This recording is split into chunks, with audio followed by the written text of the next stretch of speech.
अरे काय हवंय काय तुला? बोल, तुला काय हवंय बोल.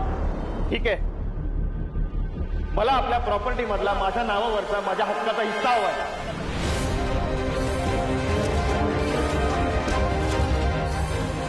म्हणजे जे काय माझ्या नावावर आहे, सोनं, पैसा, जमीन, सगळं हवंय मला. तू काय बोलतोयस तू?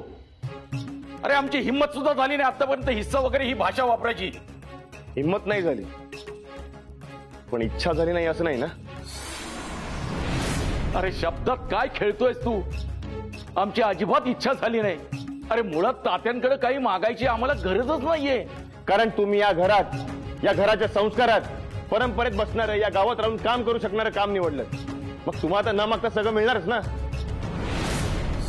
तुम्हा कोणावर ही वेळ आली नाही, कारण तुम्ही या गावाच्या बाहेर जाण्याचा, काही वेगळं करण्याचा प्रयत्नच केला नाही. पण ही वेळ माझ्यावर आली. मला गरज आहे, पण मला कोणी मदत करत नाहीये. म्हणून मी एका मार्गाने पैसे उभे केले, तर तेही तुम्हाला पटत नाहीये. आणि माझा या घरात हक्क आहे, त्यामुळे मी माझ्या हक्काचा हिस्सा मागतो. यात काही चुकते असं वाटत नाहीये मला. मग माझ्या हक्काचं मी का सोडायचं? कसला हिस्सा? कसल्या हिश्श्याच्या गोष्टी करतोस रे तू? काय केलेस या घरासाठी आजपर्यंत? स्वतःच्या वडिलांना उलट उत्तर करतोस. अरे 10 तास शेतात राबतोय हा माणूस. तात्यांनी देशमुखांचे जे नाव, जो विश्वास शेतकऱ्यांच्या मनात निर्माण केला ना, तो वाढवला या माणसानी.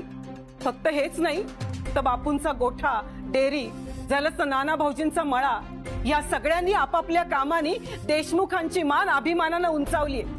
आपल्या घरात पहिल्यांदा कोणीतरी डॉक्टर झालं तेव्हा तात्यांना झालेला आनंद बघितलाय मी.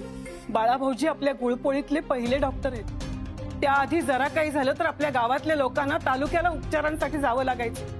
त्यामुळे फक्त घरातल्यांनाच नाही तर गावातल्या सगळ्या माणसांना सुद्धा बाळाभाऊजींचा अभिमान आहे.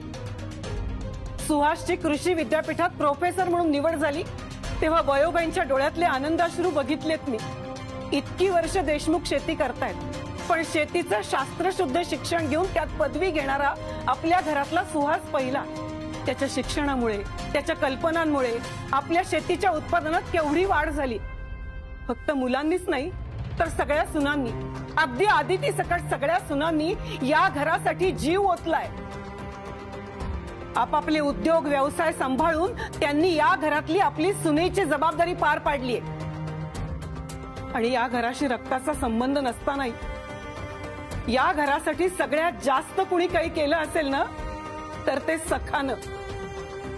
सखाचा जास्त हक्क आहे या घरावर. सगळ्यांचाच हक्क आहे, अगदी आदितीचा सुद्धा. देशमुख फॅक्टरी उभी करतायत याची चर्चा तालुक्यापर्यंत आहे. तू आधी स्वप्न दाखवलीस आणि नंतर जबाबदारी झटकलीस. आता ह्या एकट्या पोरीच्या खांद्यावर ही सगळी जबाबदारी येऊन पडली. पण त्यासाठी ती जीव ओतून काम करतीये. तू काय केलंयस रे या घरासाठी? तेव्हा हक्क मागतोयस? अच्छा अच्छा, हे असं आहे तर. म्हणजे घरासाठी, या घरातल्या माणसांसाठी आपण काहीतरी करायचं, मगच हे घर, या घरातली माणसं आपल्यासाठी काहीतरी करणार. हो तात्या? हो बैवाजी.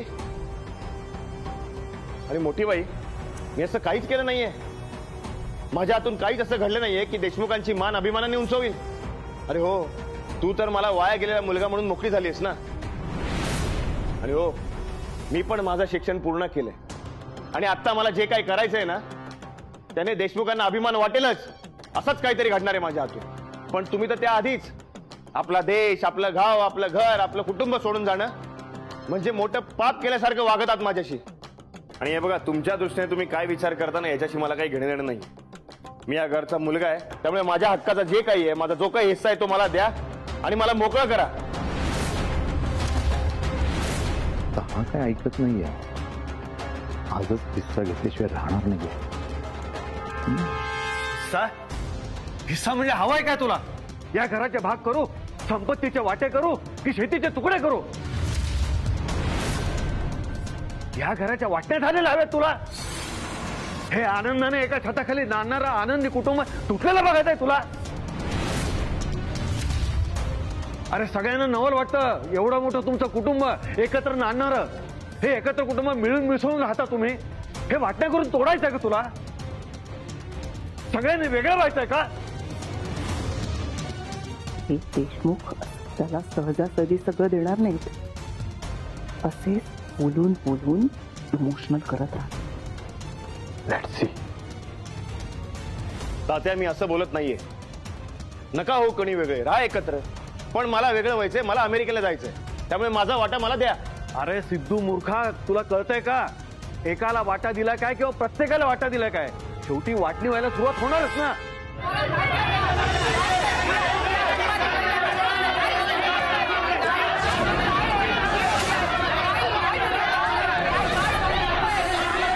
अच्छा, म्हणजे आता तुम्हाला ही भीती वाटते की मी जर माझा हिस्सा मागितला तर उद्या उठून सगळे तुमच्याकडे आपापला हिस्सा मागतील म्हणून? अरे भीती याची नाही की अजून कोणी वाटणी मागेल. भीती तर तुझी वाटते. आज हिस्सा मागतोय, उद्या अमेरिकेला जाशील आणि नाती पण तोडून टाकतील. हे असं बोलून मला इकडे थांबवण्याचा प्रयत्न करा, हो ना? आदिती, थांबा थांबा सगळेजण. त्रास होतोय आदितीला. थांबा प्लीज. आदिती बेटा, आदिती, आदिती, आदिती, आदिती, आदिती काय होतंय? आदिती,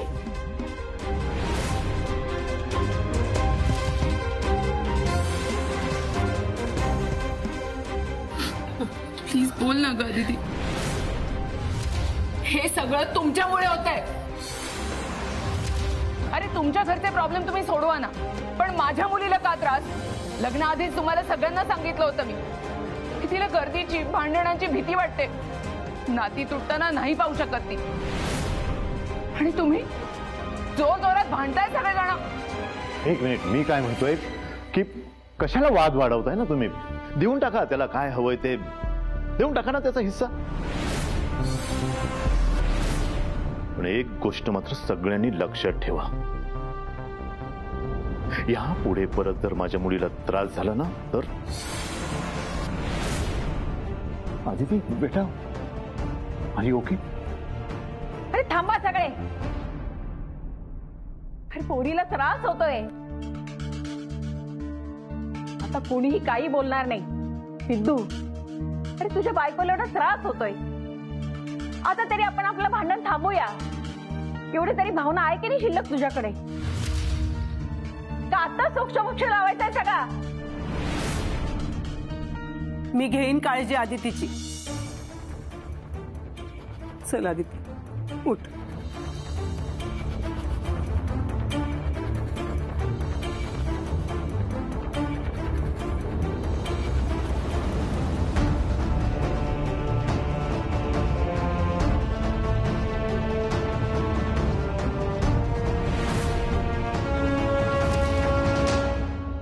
ओम नमः शिवाय, ओम नमः शिवाय, ओम नमः शिवाय, ओम नमः शिवाय, ओम. अहो, हे काय करताय तुम्ही? अगं गोमूत्र शिंपडतोय. गोमूत्र का? घरात काय पूजा बिजा झाली की काय? हो पण मग मला कसं माहित नाही? एक मिनिट, मी विसरले का? नाही ग नानी, तू काही विसरली नाही. काय पूजा बिजा नाही. अहो मग तुम्ही गोमूत्र का शिंपडताय? अगं सततच्या माझ्या अशुभ बोलण्यानं त्या गोष्टी खऱ्या होत आहेत. आता मी म्हणालो होतो ना, श्रीधन विकलं तर घर दुबंगणार, संकट येणार. अगदी तसंच झालं बघ. मी असं नको होतं बोलायला, तरी बापू मला म्हणत होता, नाना गप्प बस गप्प बस. पण मीच त्याचं ऐकलं नाही. नानी, मी खरंच काळ्या जेबीचा आहे का ग? नाही हो, अजिबात नाही. या बरं, बसा इथे. शांत व्हा बरं जरा. काही काळ्या जिभेचे वगैरे नाहीये तुम्ही. तुम्ही बोलता अशुभ, पण आजपर्यंत तसं कधी काही घडलंय का? नाही ना? मग पण आज घडलं ना. मी म्हणालो आपलं घर दुबंगणार आणि सिद्धूने हिस्सा मागितला. नाही, असं नको व्हायला. तेव्हा या घराचे हिस्से करू नको. पाहिजे तर माझे हिस्से कर. अहो, काही काय बोलताय? नका ना असं काही बोलू. सगळं ठीक होईल. नाही होणार आपल्या घराचे हिस्से. आणि सिद्धू पण त्याचा हट्ट सोडून देईल. हा, खरंच असं होईल? हो, असंच होईल. नका काळजी करू. सिद्धू एवढा हट्टीपणा का करतो? नाहीतर काय, कोणाचंच ऐकत नाही. स्वतःचं खरं करण्यासाठी हा अजून किती खालच्या थराला जाणार आहे हो. आधी सगळं खोटं बोलला, नंतर सगळं आदितीवर ढकललं. आपल्याला फसवून अमेरिकेला जाणार होता हा. आपल्याला त्रास व्हावा म्हणून घराच्या बाहेर निघून गेला आणि आज कोणालाही न सांगता आदितीचे दागिने विकून आला. आणि आता तर वाटा मागतोय. हा काय हट्ट आहे याचा? त्याच्या या हट्टी स्वभावाला मी जबाबदार आहे. काय? हो, लहानपणापासून त्याला मी कुठे घेऊन जायचो ना, तर त्याचे सगळे हट्ट मी पुरवायचो. अगं, साधं गावाच्या जत्रेत जर नेलं ना मी त्याला, तो ज्या खेळण्याकडे बोट दाखवेल ते खेळणं मी त्याला घेऊन द्यायचो. आप्पा मोठ्या बहिणीकडे काही गोष्टी मागायचा, त्यांनी जर दिली नाही ना, तर मी कोणाला न सांगता ती गोष्ट त्याला मी आणून द्यायचो. आप्पा माझ्यावर खूप चिडायचा. आप्पा मला म्हणायचा, बापू तू खूप त्याचे लाड करतोयस म्हणून तो हट्टी झालायस. मी आप्पाला म्हणायचो, अरे तू माझा मोठा भाऊ, लहानपणी माझे किती हट्ट पुरवलेस रे तू, त्याची भरपाई समज. पण सिद्धू हट्टी झालाय, पण त्याची सुरुवात मीच करून दिलीये. काहीतरी काय बोलतायत तुम्ही? या बसा भाऊ, तुम्ही इकडे बसा. अहो काहीतरीच काय विचार करता तुम्ही? अहो हट्ट तर तुम्ही सुहासचे पण केले ना. सिद्धू आणि सुहास मध्ये कधी फरक केला का तुम्ही? दोघांना फिरायला घेऊन जायचात, दोघांना हवं ते घेऊन द्यायचात, म्हणून सुहास झाला का असा हट्टी? त्यांनी केला का असा हट्ट? सिद्धू असा हट्टी झालाय, तो असा हट्टीपणा करतोय, ह्यात तुमचा दोष नाही हो. आणि तो हट्ट करतोय हा प्रॉब्लेम नाही हो, तो चुकीचा हट्टीपणा करतोय हा प्रॉब्लेम आहे. एवढा प्रॉब्लेम क्रिएट करतोय हा सिद्धू. एवढं सगळं करून माफी मागायची तर अडून बसलाय. मग शिक्षा दिली तर अमेरिकेला जायची परवानगी मिळवण्यासाठी घरातून निघून गेला. परवानगी मिळाली तर दागिने विकले. आता सगळ्यांना कळलंय तर माफी मागायची, तर आता हिस्सा मागतोय. डेअरिंग कशी होऊ शकते सिद्धूची हिस्सा मागण्याची? डिरेक्टली तात्यांना बोलला तो आणि सगळ्यांसमोर. अरे आमची सुद्धा कधी हिंमत नाही झाली. अहो हिंमत लांबच राहिली. तुम्हा भावंडांपैकी किंवा आम्ही सुनांपैकी कधी कोणाला असं वाटलं सुद्धा नाही की वाटा मागावा. पण सिद्धूने तर मागितलंच ना, म्हणजे हळूहळू सगळेच मागतील. काही सांगता येत नाही. कोणी नाही मागणार. का? तुला काय माहित? अहो आता इतकी वर्ष आपण सगळे एकत्र राहतो, कधी कोणी असा विचार सुद्धा केला नाही. आणि तात्यांचा सुद्धा किती विश्वास आहे सगळ्यांवर. सिद्धूवरती पण विश्वास होताच ना तात्यांचा. पण त्याचं काय झालं? मागितलाच ना त्याने हिस्सा. हो ना, हा सिद्धू हिस्सा कसा काय मागू शकतो? तुम्हाला माहितीये, या घरात सगळ्यात चांगली मैत्री जर माझी कोणाशी झाली असेल ना, तर ती सिद्धूशी आहे. लग्न करून घरात आल्यावर रुळेपर्यंत सिद्धूनेच मला सांभाळून घेतलं. किती चांगला, किती समजूतदार होता सिद्धू. आणि आता हे सगळं काय झालंय? तेच तर कळत नाहीये की त्याला झालं तरी काय.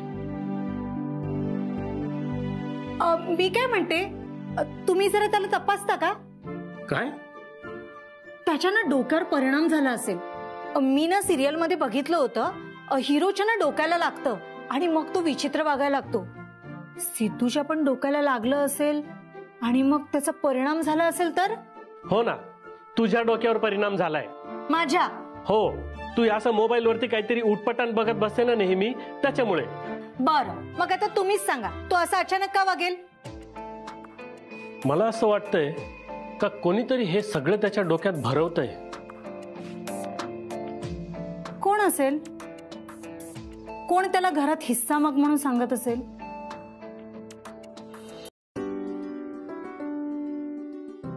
तू पिझ्झा खाल्लायस ना? हो, मला खूप आवडतो. मग समज हा पिझ्झा आहे. हा कशाला? खरा पिझ्झा मागूया ना. कशाला? यालाच पिझ्झा समज. तर पिझ्झा असा गोल असतो ना? हो. मग आपण त्याचे असे भाग करतो आणि प्रत्येक जण आपापला भाग खातो, म्हणजे तो त्याचा हिस्सा आहे. पण नानी कधी कधी तिच्या वाटीचा पिझ्झा मला खायला देते, त्याला काय म्हणतात? त्याला वाटून खाणं म्हणतात, शेअरिंग करणं. तसं नाही, हा भाग माझा आहे, तो माझ्या हक्काचा हिस्सा आहे, तो मी कोणाला देणार नाही असं. म्हणजे सिद्धू दादाला पिझ्झा हवाय का? अरे नाही रे, सिद्धू दादाला पिझ्झा नाही हिस्सा हवाय. पण सिद्धू दादाला हिस्सा कशाचा हवाय? सिद्धू दादाला घराचा हिस्सा हवाय.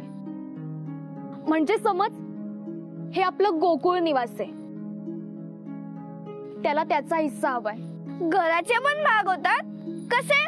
म्हणजे हा भाग नानांचा, हा भाग बापू काकांचा, हा भाग तुझा, हा सिद्धू दादाचा, हा अदिती बहिणीचा.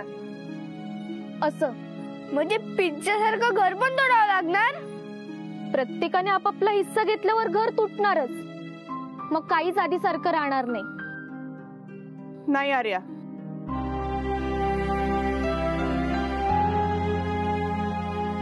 असं काहीच होणार नाहीये. मुळात गोकुळ निवास आहे ना, हे घर आहे, माणसांनी भरलेलं, नात्यांनी फुललेलं. हे वाटे, भाग, हिस्से हे वस्तूंचे होतात, घराचे नाही. त्यामुळे तुम्ही फार विचार करू नका.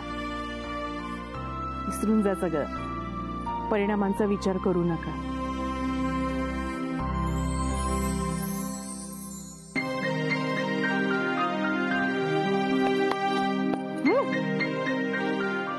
तुम्ही आहे ना, तुम्ही एकच लक्षात ठेवा,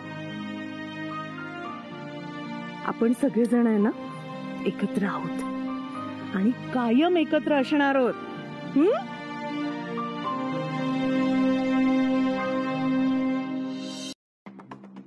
सगळ्यांचा प्रॉब्लेम काय तेच कळत नाही. दागिने विकून पैसे उभे केले तरी यांना प्रॉब्लेम. प्रॉपर्टीमध्ये माझा हिस्सा मागितला तेही हक्काचा, तर असे वागतात की जणू काय मी मोठा गुन्हाच केलाय. परवानगी तर दिली पण प्रश्न काही सुटतच नाही.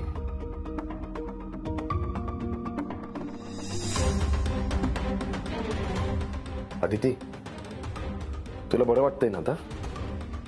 हो. अगं पण तू तर मोठ्या बाईच्या रूम मध्ये थांबली होतीस ना, मला वाटलं तिकडेच झोपशील. बरं आता आलीयस, जरा आराम करून घे, बरं वाटेल, झोप. नाही, मला बरं वाटतंय आता, नको काळजी करूस. मला फक्त तुझ्याशी जरा बोलायचंय म्हणून आले मी इथे. काय? मी तुला हेच सांगायला आले की तू आज स्वतःचा हिस्सा मागितलास प्रॉपर्टीतला, स्वतःच्या स्वप्नांसाठी, करिअरसाठी. हे बघ अदिती, तुला एक सांगतो, तू यामध्ये पडू नकोस. मध्ये पडू नकोस म्हणजे? माझा काहीच संबंध नाहीये का? हे बघ, तू प्लीज आता मला काही समजवू नकोस, कळलं? मी कसा चुकीचा आहे, मी कशा वाटण्या मागतोय, मी कसा हिस्सा मागतोय, हे प्लीज तू मला सांगू नकोस. उगाच भांडणं होती.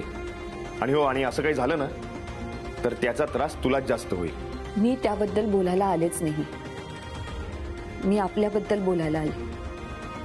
तू आज जसा प्रॉपर्टीमध्ये हिस्सा मागितलास तशी सुरुवात आपल्या नात्यात सुद्धा खूप आधीपासून झाली. आता सुद्धा म्हणालास ना तू मध्ये पडू नकोस.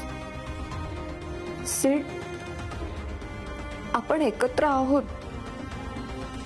पण हे तुझं, हे माझं, हे असं कधीपासून होतंय आपल्यात? हे तुझं स्वप्न, हे माझं स्वप्न, तू इथे राहा, मी अमेरिकेला जातो, हे असं करून आपण आपलं मॅरिड लाईफ डिव्हाइड केलंय. असं का असेल? हे मतभेद, ही भांडणं संपतील कधीतरी, पण नात्यात हिस्से आले, आपण आपापलं जगायचं ठरवलं तर संसार कसा करणार आहोत आपण? सेठ, नाही तू बाकी काही कर, पण हे नातं तुटणार नाही, हा विश्वास, ही जाणीव मला करून दे आणि मगच जा इथून. नाही सीड, मला खरंच भीती वाटते तुझी. आता आज तू या घरातला हिस्सा मागितला, सुद्धा वेळ आली तर तू माझ्यापासून सुद्धा वेगळा होशील. नाही नाही, ते काही नाही. तू मला विश्वास दे की तू अमेरिकेला गेलास तरी हे नातं असंच राहील, ते तुटणार नाही आणि माझी खात्री पटेपर्यंत तू इथून कुठेही जाणार नाहीस. नाहीतर मी